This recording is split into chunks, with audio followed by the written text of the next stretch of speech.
आपको इतनी तमीज नहीं है? किसी कमरे में आते हैं तो इजाजत प्यार करने से गुरेज कर रही हैं। ये एक रीजन। हेलो, छुआ तो नहीं ना? हाँ नहीं, ये सब चीजों की ख्वाहिश नहीं है मुझे। तेरे जाने के बाद ड्रामे के आने वाले एपिसोड में हम लोग देखने जा रहे हैं कि अब फरीन का शोहर तो उसे धोखा देगा। इस तरह से उसने अयाज को धोखा दिया, अपनी इतनी अच्छी सास और शोहर को छोड़कर इस कंगाल के पीछे सब कुछ बर्बाद कर दिया।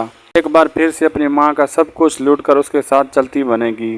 फिर सफीर उसे घर से धक्के देकर निकाल देगा और डिवोर्स पेपर भी थमा देगा। तब फरीन कहीं की नहीं रहेगी, ना ही उसकी माँ उसे एक्सेप्ट करेगी, ना ही कोई और ठिकाना होगा। जबकि अशर और सजल उन दोनों के दरमियान आई हुई मिसअंडरस्टैंडिंग खत्म हो जाएगी। उमर की शादी अलीजे से होती हुई दिखाई जाएगी। इस तरह से ड्रामे की हैप्पी एंडिंग होगी। आप सबको ड्रामा कैसा लग रहा है अपनी कीमती राय कमेंट बॉक्स में दें। वीडियो चलेगी तो लाइक करें, शेयर करें। मिलते हैं अगली वीडियो में, तब तक के लिए अल्लाह हाफिज।